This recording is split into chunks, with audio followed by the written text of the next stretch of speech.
po ako ngayon sa lugar na ito. At medyo nakikisyoso po sa mga nagkakabod. Yan po yung mga bahay na yun, mga butukan. At may mga balsa. Ang gawing bahagi pong ito ay ito po yata yung tatawag ditong haliging bato. Yan. Or buntugin. Ito po nga pala yung kabila ng malay sa may gawin tulo. Napakaganda po ng area dito. Ako, may mga balsa. At ito pong haba ng ilog na ito, halos puro magkakabot. Yan. Yan po sila. Halos mga magkakabot po ang tao dito. At napakahirap po ng mga hanap buhay ng mga taong yan. At bisbuhay. Bisbuhay po yan. Napasok po sila sa malalim na balon. At halos ilang lampos ang mga sinisisi sa mga taong yan. Kaya po medyo mapanganib din yung kanyang hanap buhay. Yan. Kawawa nga po yung mga ganyang uri ng hanap buhay. Buti na lang po at nakakadilensya rin po yung mga taong yan. Ang puhunan po talaga nila yung pagod at buhay. Ginagawa nila yan. At sakripisyo. Sakripisyo po yung ganitong pamaraan ng pagiginto. Buti na lang po at wala naman pong na-aksidente. Yan. Sabay lang po tayo at mamaya po titingnan po natin yung resulta dyan mamaya. Ang oras pala po natin ay 10:30 na po.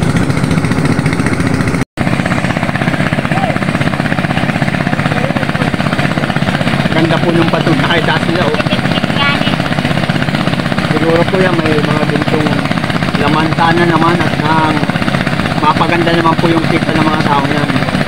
Ilang araw na po yan nakikita ko na nagpapalalim ng kanilang bato.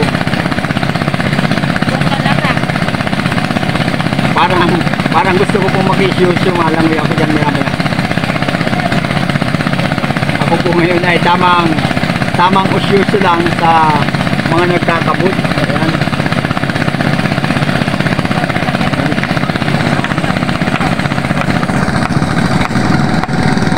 Nagpaling na po sila ng makina nila.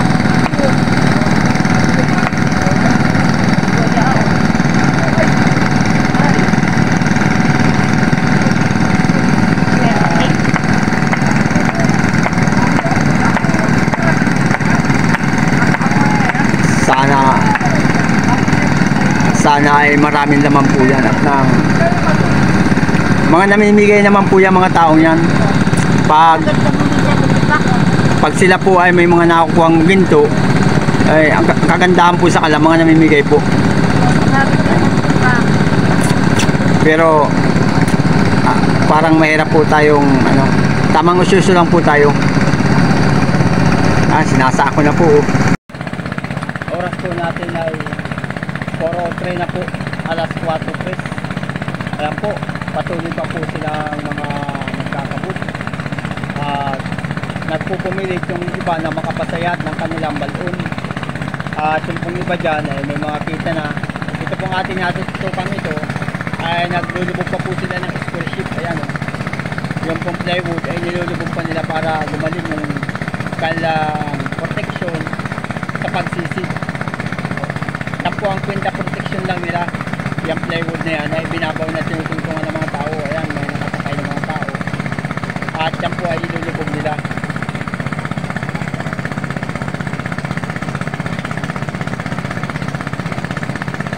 Tsaga po talaga yung mga taong yun. At naglabas sila ng isang boulder o yung napakalaking bato. Sana may ginto yung bato yan para makinabang naman sila. Sana po ay may ginto. Yung pumuna nilang bato na may ginto ay naipabumil na nila.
bagang ano, tumbang mga saging dun sa daan, ano?